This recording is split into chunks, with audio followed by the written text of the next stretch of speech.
Okay, let's take a look at lesson 6. In lesson 6, we're going to be focusing still on the shifts in trig graphs, but now we're also going to start graphing them with these shifts. So before we get to the graphing, let's take a look at this warm-up. You're being given 4 different trig equations here, and you're being asked to find the amplitude, frequency, midline, range, and state any shifts that you see. So what I'd like you to do is pause the video for a moment, complete the warm-up, and then I'll go over it with you. Okay, so let's take a look at graph 1. So for this graph, the amplitude, again, the value that's in front of the function, multiplying it is a 2, so that's going to be the amplitude of this curve.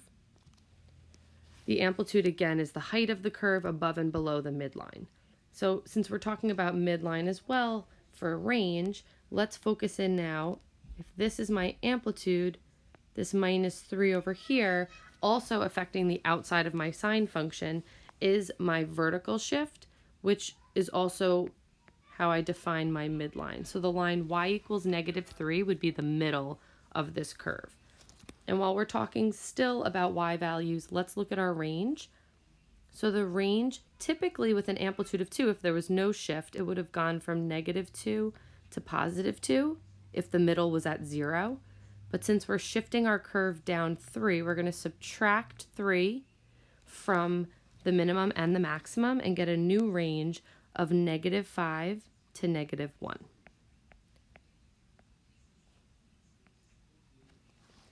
And then as far as shifts go, we just discussed that this vertical shift means this curve is being shifted down 3. Okay, so now we've taken care of everything having to do with our y values. Let's start looking at x. And the first thing we look at for x is the frequency. Now this curve does have a horizontal shift, but if we think about the standard form of sine or cosine, we've spoken about the fact that the frequency is always the number multiplying the angle.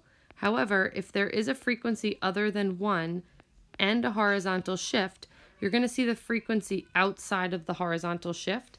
But if you look at this curve, there's nothing outside of this horizontal shift, so the only thing multiplying my angle is 1. So that means my frequency here is 1. Not that I'm asking you to find the period, but if I did ask you to find the period, for this one, let's look at it. The period would be 2 pi divided by 1, so the period would just be 2 pi. Okay. And then the last thing we need to identify for this curve is if there was any other shift. There is a horizontal shift, as we mentioned. This positive pi over 2, we're going to interpret that as a shift left of pi over 2. Okay, let's take a look at this cosine curve. So for cosine, the amplitude, there is a negative in front of our amplitude of 3. However, that's only going to affect if we were graphing this. I need to read that as a reflection over the x-axis. So we don't have to really interpret that right now since we're not graphing this. We can just know that that negative means reflection and know that it does not affect my amplitude, which is a height of being a positive 3. Okay, if my amplitude is 3 for this curve, there is also a midline shift up 2. So the range, instead of going from -3 to 3, we're shifting that up 2. So the range now is going to go from -1 to 5 because of that shift up 2 units. Okay, and if we also want to add down here for shifts, for transformation, I guess you could say transformation, there is a reflection. It's not really a shift, but it is something we'd have to think about if we were going to graph this. Okay, and then the last thing, we want to think about our x-axis. So the frequency, again, there's nothing outside of this horizontal shift, so the only thing multiplying my angle is 1. So again, my frequency is 1, which means my period would be 2 pi. And I do have a horizontal shift here. That minus pi in the parenthesis means I'm going to go right pi units. Okay. Let's take a look at number 3. Another cosine curve. Now I have an amplitude of 8. My midline shift for this curve is 5. So y equals positive 5. So my range, instead of going from negative 8 to 8, it's getting shifted up 5. So it's going to go from negative 3 to 13. So we're going up 5 units. Frequency again is 1, meaning I have a period of 2 pi, and I do have a horizontal shift to the left, pi over 4. Okay, and then for this last warm-up question, we have a sine function with an amplitude of 3 and a midline shift of y equals 1. So again, let's think about the range. It would have gone negative 3 to 3 if the center or the midline was at 0, the x-axis. But since we're shifting up 1, my range is really going from negative 2 to 4 because we're going up 1 unit with our midline. The frequency on this curve is not 1. You can see here there was a 2 factored out. So that frequency of 2, again, not that we're being asked for period in this example, but the period would have been 2 pi divided by that. So the period would be pi. And just to review, period is the time it takes for one cycle. So you would see this sine cycle, one complete cycle in pi units. Okay, and then the last thing I want to list here, there's one more shift. That plus pi over 2 really means we're going to go left pi over 2. Okay, so as far as this warm-up goes, that's a comprehensive review of the parts of the trig sine and cosine functions and their implications on the graph we're now going to look at as we graph 2 of them. So take a moment to look at number 1. For number 1, we're being asked to graph one cycle of cosine, and then they give us several pieces of information. So as I read through this, I'm going to list it over here. So my amplitude here is 3. My period is pi over 2. And I don't really have a part here for my midline. I do have a transformation. So if my midline is negative 1, it means I'm going down 1 unit. But I'm just going to add over here a spot for midline. They also ask me to make sure I pass through the point 0, 2. So I'm going to highlight that. And I'm going to highlight also, they want me to graph one cycle of cosine. Okay, so let's take this information we were given and just expand it a bit. So if my midline is negative 1 and my range is affected by my amplitude and my midline, let's think about if I was centered over the x-axis. If that was my midline, my amplitude would affect my range being negative 3 to 3, but we're shifting down 1. So the range of this curve is going to go from negative 4 as its minimum up to positive 2 for its maximum. Now the frequency here, we don't really need it to graph.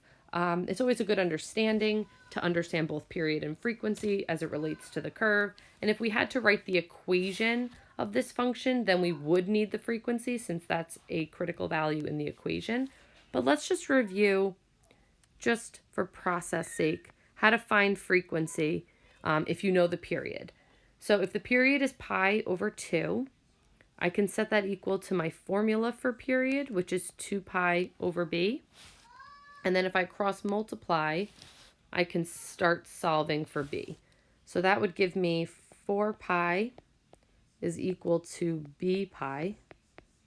Divide by pi, and you'll get that the frequency is just 4. B equals 4. So what that tells me is if I did look at this curve from 0 to 2 pi over those units, I would see 4 complete cycles of this cosine function. We are not being asked to graph that. We're only being asked to graph one cycle of cosine. So what I want to think about right now is this period. Period is the time it takes for one cycle, right? So time for one complete cycle, which means if I graph a domain here, I'm giving myself a domain since they didn't give me one, from 0 to pi over 2, I would see one cycle, right? So that's what I'm going to focus on. I'm going to graph from 0 to pi over 2. Let's write that over here. From 0 to pi over 2.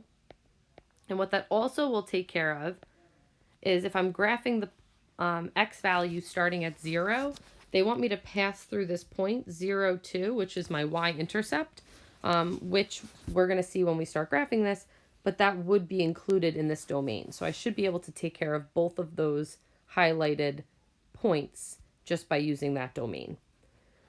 Now, where it says starting point, we're going to come back to that when we actually start graphing. Let's look at the critical value interval. So this is always found. This helps me label my x-axis.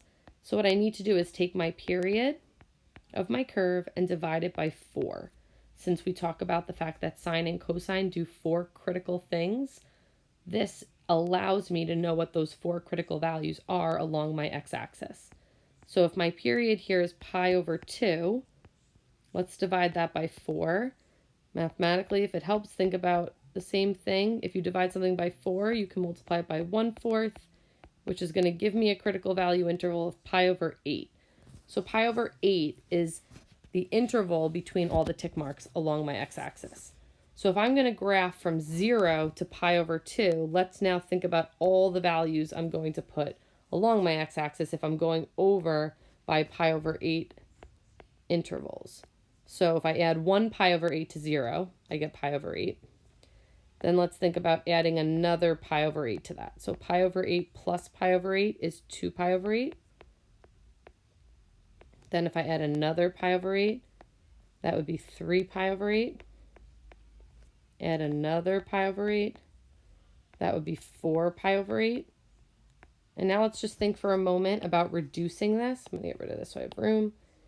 If I reduce these values, pi over 8 is in simplest form. 2 pi over 8 is really pi over 4. 3 pi over 8 is also in simplest form. But 4 pi over 8 is pi over 2. And now I know I've gone as far as I need to go because this is the domain I want to graph between 0 and pi over 2. Okay, so now I know how I'm going to label both my x and y axis. So now let's start putting these numbers on our grid. So if I need to put these 4 values along my x-axis, I am going to skip 2 boxes. So here's my pi over 8. Here's my pi over 4. Here's my 3 pi over 8. And here's my pi over 2. Okay, so those are my x-axis values. And now my range is going from -4 to 2. So I can skip, I think, 2 boxes here. Yep, that will be fine. That's going up 1 and 2 to my maximum. And now let's go find my minimum, which is -4. Okay, and the last thing I want to do, because I'm graphing something with a different midline than we've been graphing last week, usually we use our x-axis as our midline. My x-axis is not my midline in this case. It's the line y equals -1. So I'm going to sketch that in here. Just going to use like a dashed line, but to remind myself where my middle is. Because if you can't see it, sometimes you might forget where it is and you might just resort to the x-axis, which would make your graph incorrect. Okay, before we actually plot this graph, let's just remind ourselves what a typical cosine curve looks like. So cosine will typically start at its maximum. It will come to the middle, go to the minimum, back to the middle, and end at its maximum. Again, this is a cosine curve without any shifts, without any reflection, parent function of cosine from 0 to 2 pi.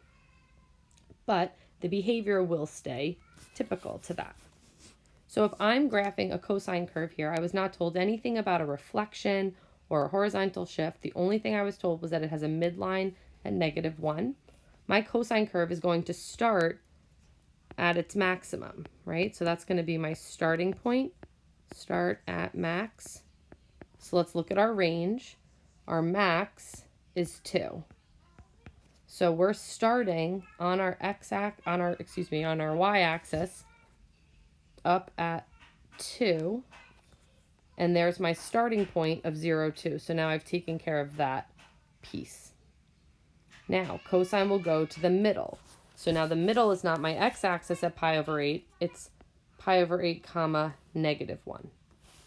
Now at pi over 4, I'm going to go down to my minimum at -4.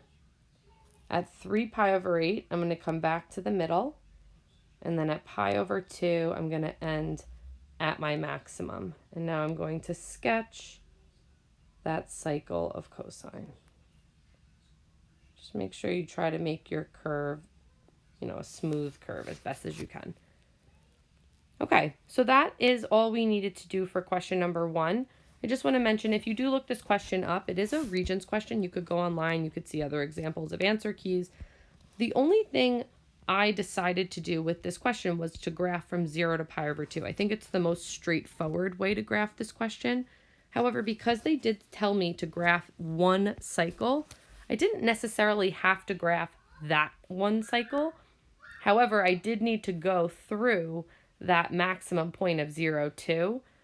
So you might see other examples. I'm just going to sketch this in very quickly just to show you what I mean, and then we'll move on to the next one.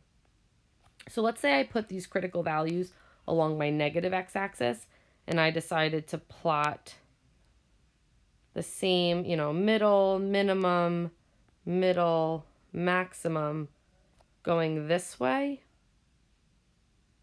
Oh, not sure why it's drawing a line for me. Okay. Kind of sketching that a little too fast, so I missed one of my points. But if I had sketched, let's say, that part of the cosine curve, it still goes through the point 0, 2. It's still one complete cycle. Well, technically, I'd have to get rid of the one I drew in purple. That would also receive full credit, with the exception of my, missing point right there, but I would have drawn a little more carefully. But I don't think this graph would have been as intuitive to graph. I don't know why you would graph from negative pi over 2 to 0 without being told. So just in case you look it up, that is an option as far as, other people's way of interpreting the question. But I think this graph that we graphed is what most students did when this was on the Regents, and I think it's the quickest and easiest way to get you full credit. Okay, let's try one more question. So number 2, we have a sine curve now with a horizontal shift, a frequency other than 1, and a domain from negative pi over 2 to pi that we're being asked to graph over. So before we get into that, let's just list out the important information. So the amplitude for this curve, there's a 1 in front, which gives me an amplitude of 1. And there is nothing being added or subtracted on the outside of this function, so you could even think of it as having like a plus 0 at the end, which means the middle is going to be the x-axis. The midline is y equals 0, which really is my x-axis, which means my range is easy to think about. It's just going to go down 1, up 1 from the x-axis, so -1 to 1. Now, the frequency is the value multiplying the angle, which in this case is a +2. And if the frequency is 2, now I have to think about my period, 2 pi over frequency. The period is pi. So I would see one complete sine curve in pi units, and I would see 2 complete sine curves in 2 pi units. Now the transformations, there is a horizontal shift, and because I see a plus pi over 2 on the inside here, that really means we're going to go to the left pi over 2.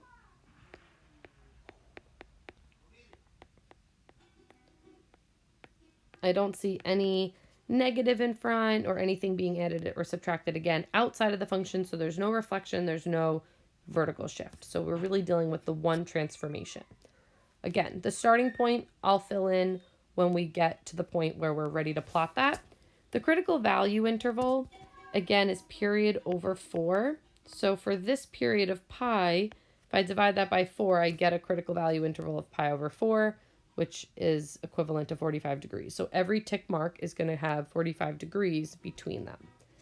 Now we need to graph this domain from negative pi over 2 to pi. So now let's think about that as far as my critical values. It means I have to start at negative pi over 2 and somehow end at pi. 0 would be somewhere in the middle. Let's do that. And I'm going over by pi over 4. So if I'm going to start at 0 because it's easier to add first than subtract. If I add pi over 4 to 0, I'm going to get pi over 4. If I add another pi over 4, I'm going to get 2 pi over 4, which is really pi over 2. Okay. And I'm going to add another pi over 4, which is 3 pi over 4. And then if I add a fourth pi over 4, I would get 4 pi over 4, which if you think about it, that really is pi, since 4 pi over 4 reduces to pi. So now at least I know I got to the right-hand side of my domain. Now let's go the other way. So I want to go to the left of 0. So if I go 0 minus pi over 4, I'm going to be at negative pi over 4. And it's really going to add the same way. So if you add another negative pi over 4 to pi over 4, that's negative. You're going to get negative 2 pi over 4. And that does simplify to be negative pi over 2. So we could just bring this closer. And that should end our domain calculation. So now we have all the values we need to put on our x-axis. I'm just going to simplify things for myself a bit. So this really is pi, and then 2 pi over 4 is pi over 2. Okay, so I'm ready to label things. Although I don't have axes, so now I need to think about how I'm going to draw them in. So every graph we have made so far, when we were graphing sine and cosine without any horizontal shifts, and our domains were 0 to something. So everything was positive as far as the x-axis went. So since I have to graph some negative x values, I don't want to put my y-axis all the way to the left. So what I want to do is maybe put it a little bit more towards the middle, not exactly at the middle because I have more positive values than negative. So I'm just going to put my y-axis right around here. And now I am plotting the same direction below and above the x-axis. So I'm going to put my x-axis somewhere in the middle as well. Okay. So now I'm going to label my axes. So for my y, I'm only going up 1 and down 1. So I think I'm just going to skip 4 boxes and label that 1, and then go down 4 and label that -1. And as far as my x-axis, I think I'll just skip 2 boxes. So I'm going to go over 2, pi over 4, then I'm going to go over to pi over 2, then 3 pi over 4, and then pi. And then in the other direction, negative pi over 4 and negative pi over 2. And that's my x-axis and my y-axis. Okay. We're almost ready to graph. I know it feels like we should be, but we're almost there. So before we actually plot this curve, let's think about sine and the fact that sine will typically start at the origin, and that's if there's no shifts, reflection wouldn't affect that, but shifts could certainly. So let's just think about the parent function of sine. It will start at the origin, which is its middle, typically. It will go to its maximum, back to the middle, go to the min, back to the middle.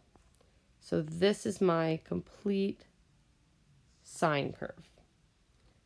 So the behavior should be the same, and I would be starting at my middle, which is the x-axis, maybe at the origin here even, except for the fact that I have this horizontal shift. So just like when we have a midline shift, we sketched it in, I want to sketch in a line that represents this horizontal shift of pi over 2 to the left. So I'm actually going to draw in here a vertical line for x equals negative pi over 2. And what this is really kind of acting as is my kind of replacement y-axis for a moment. So when I go to graph sine, sine's going to start at the middle, which is the x-axis, but it's starting at the middle left pi over 2. So my first point is actually going to be negative pi over 2 comma 0. So let's add that over here. So instead of 0 comma 0, we went left pi over 2. So that's why our starting point is negative pi over 2 comma 0. Now at our next critical value, sine will go to its maximum, which is 1. Then our next critical value is 0, so it's going to go back to the middle. Then at pi over 4, it's going to go to the minimum. And then at pi over 2, it's going to go back to the middle. Then because we have to keep graphing, after the middle, it would go back to its max, and then back to the middle, because I have to make sure that I do plot this whole domain. So now let's sketch this graph. Smooth curve, and then finish out the curve. Okay, so here is our sine curve. If you do want to just think about the period here, even though if I look from 0 to pi, I see this reflected sine curve, which is really not what we intended to graph, but that would be without a horizontal shift. But it does reinforce the period being pi, because that is one complete sine curve, middle to min, middle to max, middle, from 0 to pi. It also, you could look at it from negative pi over 2 to pi over 2, even though that's not going from 0 to pi. If we think about pi, pi is 180 degrees, right? So if you went negative pi over 2 to the left, that's 90 degrees, and then positive pi over 2 to the right, that's also 90 degrees. So again, it's just showing you that this here, from negative pi over 2 to pi over 2, is another way to look at the period of 180 degrees, showing me one complete sine cycle. Okay, so now what I would like you to do is take a look at these 3 practice graphs. We have a cosine with a vertical shift, another cosine with a reflection, a vertical shift, and a horizontal shift, and then a sine with also a reflection, a horizontal shift, and a vertical shift. I'm going to post the notes to this lesson on Canvas, so you'll be able to check your 3 practice graphs. And if you need to go over anything from these first 2 graphs or the do now, that'll be posted on Canvas as well. I am going to message everyone with instructions as to exactly how we're going to be moving forward. There will still be homework and submissions on Canvas, and I will, lay it out exactly what I expect from you and when, probably later today or early tomorrow. So I hope everyone is doing well, and I will be in touch soon.